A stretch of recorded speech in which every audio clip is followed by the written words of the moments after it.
Hello students, welcome back to my channel pulsars classes. আশা করছি তোমরা আমার ভিডিও দেখছো এবং নতুন কিছু শিখছো। তো আমি আমার আগের ভিডিওতে এইবারে যারা 2024 সালের এইচএস এক্সাম দিচ্ছে কমার্স স্ট্রিম থেকে, তাদের জন্য অ্যাকাউন্টসের সাজেশন, প্র্যাকটিক্যাল এবং থিওরি এবং কস্টিং ও ট্যাক্সেশন সাবজেক্টের সাজেশন, প্র্যাকটিক্যাল এবং থিওরি দুটোই আগের ভিডিওতে আমি বলেছি। আর আজকে আমি যে ভিডিওটি তোমাদের জন্য নিয়ে এসেছি সেটা হচ্ছে 2024 সালে যারা কমার্স স্ট্রিম থেকে পরীক্ষা দিচ্ছে তাদের বিজনেস স্টাডিজ সাবজেক্টের সাজেশন। বিজনেস স্টাডিজ সাবজেক্টটা নিয়ে সবারই একটু সমস্যা রয়েছে, কারণ সাবজেক্টটা একটু বেশি পড়াশোনা করতে হয়, অনেকটা বড় সিলেবাস। তো এই সাবজেক্টে তোমাদের কি কি সাজেশনস, কি কি পড়তে হবে এই বছরের পরীক্ষার জন্য, খুব ইম্পর্টেন্ট কোয়েশ্চেন্স গুলো আজকে আমি আমার ভিডিওতে বলবো। এবং তোমরা যারা আমার আগের ভিডিওগুলো এখনো দেখোনি, আগের সাজেশনের ভিডিওগুলো, তারা অবশ্যই দেখে নেবে। আমি এই ভিডিও ডেসক্রিপশন বক্সে আগের সাজেশনের ভিডিও লিঙ্কগুলো দিয়ে দেবো।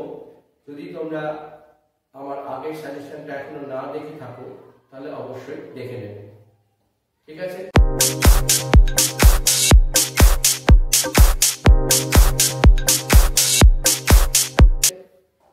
চলো তাহলে বেশি কথা না বলে আজকে বিএসটিডি সাজেশনসটা বলতে শুরু করি। সবার আগে বলি, তোমাদের বিজনেস স্টাডিজের কিছু চ্যাপ্টার থেকে 1 মার্কসের আর কিছু চ্যাপ্টার থেকে 4 মার্কসের কোয়েশ্চেন্স আসে, আর দুটো চ্যাপ্টার আছে যেখান থেকে 6 মার্কসের কোয়েশ্চেন্স আসে।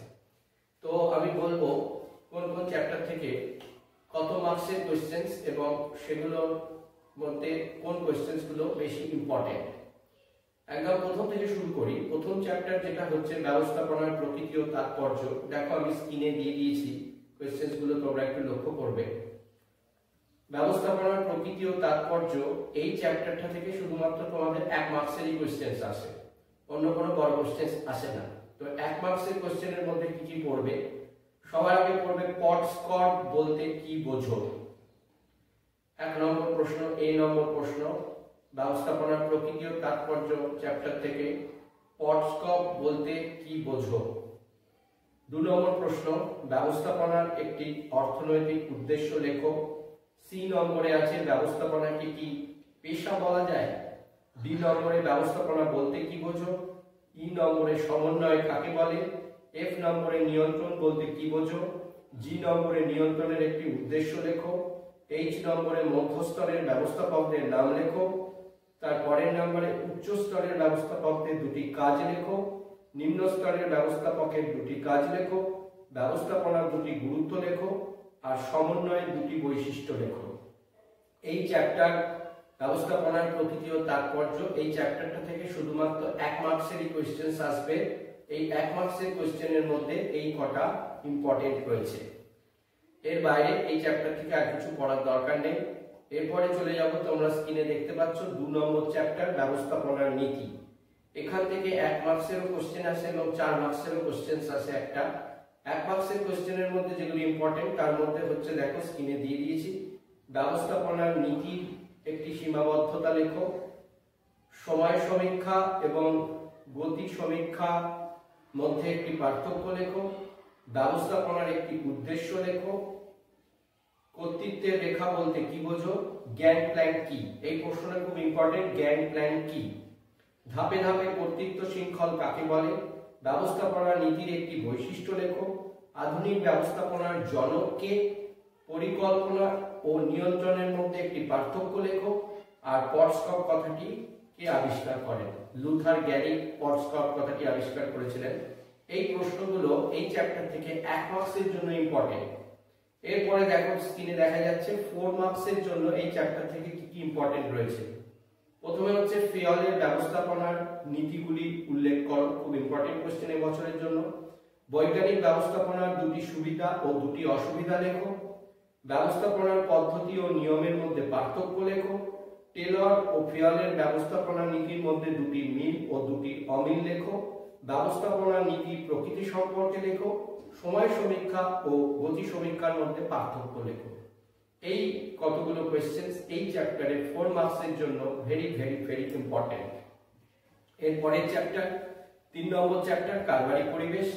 এখান থেকে 4 মার্কসের জন্য যে চ্যাপ্টারগুলো ইম্পর্টেন্ট তার মধ্যে রয়েছে, স্ক্রিনে দেখতে পাচ্ছ, ভারতীয় কারবারি পরিবেশের সীমাবদ্ধতাগুলি বর্ণনা করো, ভারতীয় কারবারি পরিবেশের যে কোনো 4টি বৈশিষ্ট্য আলোচনা করো, কারবারি পরিবেশের যে কোনো 4টি দিক সংক্ষেপে আলোচনা করো, বিশ্বায়নের ধারণা আলোচনা করো, কারবারি পরিবেশের গুরুত্ব সংক্ষেপে আলোচনা করো। এই 5টা মতন কোশ্চেন এই চ্যাপ্টার থেকে ইম্পর্টেন্ট আছে, তোমরা অবশ্যই পড়ে যাবে। এরপরে চ্যাপ্টার প্ল্যানিং বা পরিকল্পনা। এই পরিকল্পনা থেকেও একটা 4 মার্কসের কোশ্চেন্স আছে। এই 4 মার্কসের যে কোশ্চেন্স প্ল্যানিং চ্যাপ্টার থেকে বা পরিকল্পনা চ্যাপ্টার থেকে গুরুত্বপূর্ণ সেগুলো তোমাদের বলছি, তোমরা স্ক্রিনেও দেখতে পাবে। নিয়ম ও কর্মপদ্ধতির মধ্যে পার্থক্য লেখো, পরিকল্পনার যে কোনো 4টি বৈশিষ্ট্য আলোচনা করো, পরিকল্পনার গুরুত্ব আলোচনা করো, পরিকল্পনার উপাদানগুলি বর্ণনা করো, পরিকল্পনার সীমাবদ্ধতাগুলি আলোচনা করো, স্বল্প ও দীর্ঘমেয়াদী পরিকল্পনার মধ্যে পার্থক্য লেখো, কর্মনীতি ও কৌশলের মধ্যে পার্থক্য লেখো, SWO2 এর উপরে সংক্ষিপ্ত টিকা লেখো। এই কটি কোশ্চেন্স পরিকল্পনা চ্যাপ্টার থেকে ইম্পর্টেন্ট। এর পরের চ্যাপ্টার রয়েছে সংগঠন, 5 নম্বর চ্যাপ্টার। এই সংগঠন চ্যাপ্টার থেকে 4 মার্কসের জন্য যে প্রশ্নগুলো ইম্পর্টেন্ট সেগুলো হচ্ছে, স্ক্রিনে দেখে নাও। ভার অর্পণের নীতিগুলি আলোচনা করো, কার্যভিত্তিক ও বিভাগীয় ভিত্তিক সংগঠন কাঠামোর মধ্যে পার্থক্য লেখো, বিকেন্দ্রীকরণের গুরুত্ব আলোচনা করো, সংগঠন প্রক্রিয়ার বৈশিষ্ট্যগুলি আলোচনা করো। তারপরে রয়েছে বিভাগীয় সংগঠনের সুবিধাগুলি লেখো, ভার অর্পণের গুরুত্ব লেখো, নিয়ম মাফিক ও অনিয়ম মাফিক সংগঠনের মধ্যে পার্থক্য লেখো, কেন্দ্রীকরণ ও বিকেন্দ্রীকরণের মধ্যে পার্থক্য লেখো। এই কটি কোশ্চেন এই চ্যাপ্টার থেকে খুব ইম্পর্টেন্ট আছে। নেক্সট চ্যাপ্টার স্ক্রিনে দেখতে পাবে কর্মী পদ পূরণ, স্টাফিং। এই কর্মী পদ পূরণ থেকেও একটা 4 মার্কসের কোশ্চেন্স তোমাদের আসে। তো যেগুলো ইম্পর্টেন্ট এই চ্যাপ্টার থেকে স্ক্রিনে দেখো। কর্মী সংগ্রহের বাহ্যিক উৎসের অসুবিধাগুলি আলোচনা করো, কর্মী পদ পূরণের গুরুত্ব সংক্ষেপে আলোচনা করো, কর্মী পদ পূরণের ধাপগুলি বর্ণনা করো, কর্মী নিয়োগের অভ্যন্তরীণ উৎসের সুবিধা ও অসুবিধাগুলি উল্লেখ করো, কর্মীদের প্রশিক্ষণের গুরুত্ব ও প্রয়োজনীয়তা আলোচনা করো, কর্মী পদ পূরণ মানব সম্পদ ব্যবস্থাপনার একটি অংশ বিশেষ। এটি একটি বাক্য, একটি সেন্টেন্স। কর্মী পদ পূরণ মানব সম্পদ ব্যবস্থাপনার একটি অংশ বিশেষ উক্তিটি আলোচনা করো। নেক্সট কোশ্চেন, প্রশিক্ষণ এবং উন্নয়নের মধ্যে সম্পর্ক দেখাও।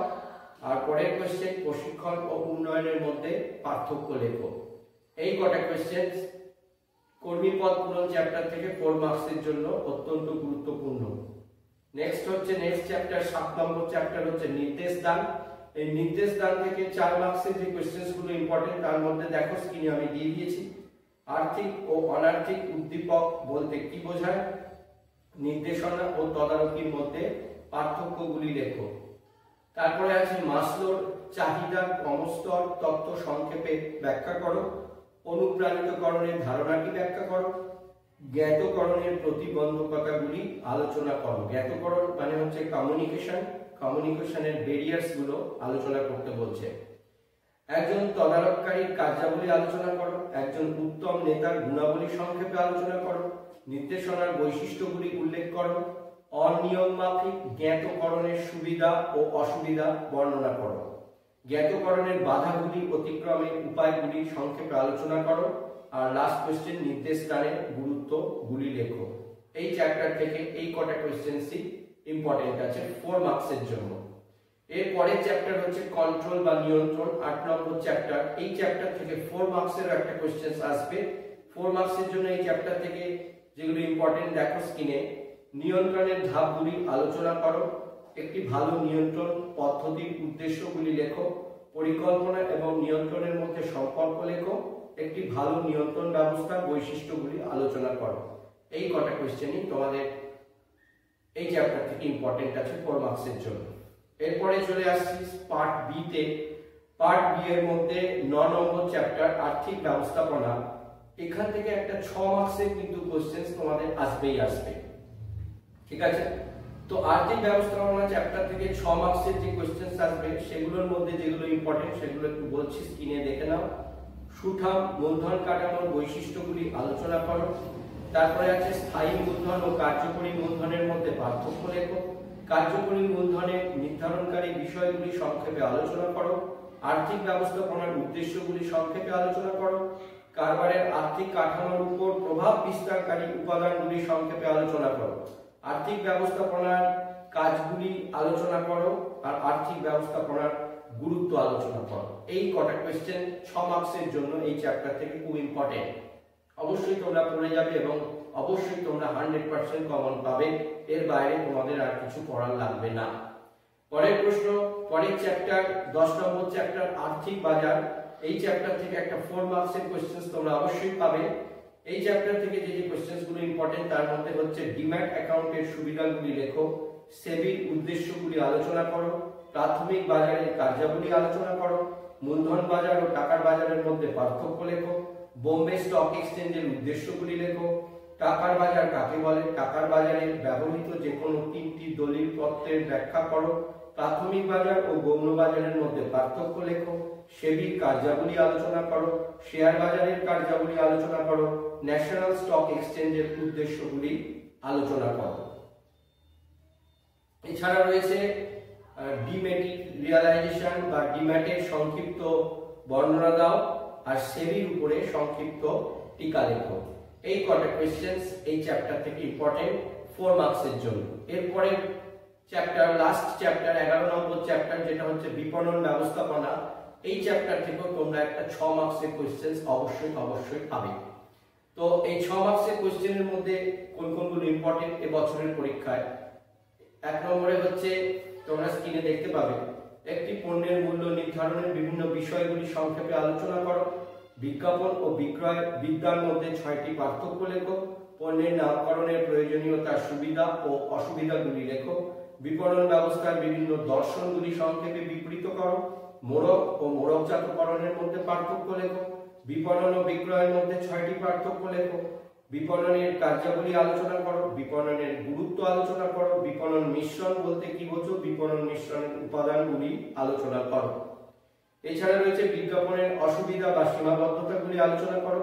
বিক্রয় সম্প্রসারণের কৌশলগুলি আলোচনা করো। পণ্য বন্টন প্রণালী নির্বাচনের বিচার্য বিষয়গুলি আলোচনা করো। প্রচার ও বিজ্ঞাপনের মধ্যে 6টি পার্থক্য লেখো। এই কটা কোশ্চেন্স এই চ্যাপ্টার থেকে 6 মার্কসের জন্য তোমরা অবশ্যই পড়ে যাবে এবং পুরোটাই কমন পাবে।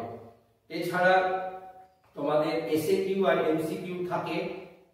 এমসিকিউ থাকে তোমাদের 24 মার্কসের, 24x1, এবং তার সঙ্গে এসএকিউ থাকে তোমাদের 12 মার্কসের, 12x1।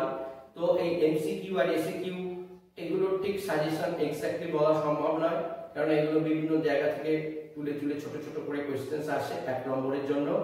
তো এই জন্য আমি তোমাদের বলেছি, নোটে দেখো লিখেছি একদম নিচে, শেষ 5 বছরের উচ্চ মাধ্যমিক পরীক্ষার এসএকিউ ও এমসিকিউ অবশ্যই পড়তে হবে। এই এসএকিউ আর এমসিকিউ শেষ 5 বছরের উচ্চ মাধ্যমিক পরীক্ষায় যেগুলো এসছে প্রিভিয়াস 5 বছরে, সেই এসএকিউ আর এমসিকিউ গুলো যদি তোমরা পড়ে যাও তাহলে এসএকিউ এমসিকিউ এরও ফুল কমন পাবে। সুতরাং বিজনেস স্টাডি থেকে তোমাদের টেনশন করার কিছু নেই। এই কটা কোশ্চেন চ্যাপ্টার ওয়াইজ এখন থেকে পড়তে শুরু করো এবং পয়েন্টস গুলো খুব ভালো করে লিখবে। পয়েন্টস গুলো সবার আগে দিয়ে নেবে, তারপরে তার সেখান থেকে 5টা 6টা করে পয়েন্ট তারপরে আবার নিচে ডিসকাস করে লিখবে। ঠিক আছে, তো এই প্রশ্নগুলো তোমরা যদি পড়ে যাও তাহলে অবশ্যই তোমরা বিএসসিটি তে অ্যাবাভ 85 মার্কস তোমরা অবশ্যই পাবে। আছে, আশা করছি আমার ভিডিও তোমরা নিয়মিত দেখছো এবং আমার ভিডিও থেকে তোমরা উপকৃত হচ্ছ। আমিও অনেক চেষ্টা করছি, অনেক খেটে অনেক পরিশ্রম করে ভিডিওগুলো তৈরি করবার, যাতে তোমাদের এই ভিডিওগুলি কাজে আসে এবং তোমরা আসন্ন উচ্চ মাধ্যমিক পরীক্ষায় খুব ভালো রেজাল্ট করো। আমার এই ভিডিওটি যদি তোমাদের ভালো লাগে তাহলে অবশ্যই আমার এই ভিডিওটি শেয়ার করবে, লাইক করবে, কেমন লাগলো কমেন্ট বক্সে লিখে জানাবে এবং সবার আগে অবশ্যই আমার এই চ্যানেলটি সাবস্ক্রাইব করে নেবে। তার ফলে ভবিষ্যতে আমি যে ভিডিওগুলো আপলোড করব তোমাদের এই সাবজেক্টের বিষয়ে। এখনো তোমাদের ল সাজেশন দিইনি, পরবর্তী ভিডিওতে আমি তোমাদের কমার্শিয়াল ল এবং প্রিলিমিনারিজ অফ অডিটিং বলে যে সাবজেক্টটি আছে সেই সাবজেক্টের ভিডিও দেব। এবং জাস্ট পরীক্ষার আগে তোমরা কিভাবে প্রিপারেশন নেবে যাতে ভালো নম্বর পাও, এবং পরীক্ষার হলে বসে কি কি বিষয়গুলো মাথায় রাখবে, কি কি বিষয় তোমরা পরীক্ষা দেওয়ার সময়, পরীক্ষা দেওয়ার মুহূর্তে মাথায় রাখবে, সেই বিষয়গুলো নিয়েও আমি আগামী ভিডিওতে আলোচনা করব, যাতে তোমরা খুব ভালো নম্বর পেতে পারো। অনেক সময় অনেক স্টুডেন্ট বেশি পড়াশোনা করেও কিন্তু কিছু টেকনিক্যাল ভুলের জন্য, পরীক্ষার হলে কিছু টেকনিক্যাল ভুল করার জন্য কিন্তু অনেক কম নম্বর পেয়ে যায়। সেই ভুলগুলো যাতে তোমরা জীবনে না করো তার জন্য আমার আগামী ভিডিওগুলোতে সেইগুলো বলবো। তো তোমরা আমার ভিডিওটি অবশ্যই দেখবে এবং নতুন কিছু শিখতে পারবে, যাতে তোমাদের এই পরীক্ষার হলে বসে এই ভুলগুলো না হয়। তাই আমার এই ভিডিওটি তোমরা সবার আগে সাবস্ক্রাইব করে নাও এবং তার সঙ্গে পাশের বেল আইকনটি প্রেস করে দাও, যাতে প্রথম ভিডিও আপলোড হলেই সবার আগে তোমাদের কাছে নোটিফিকেশন চলে যায়। ধন্যবাদ।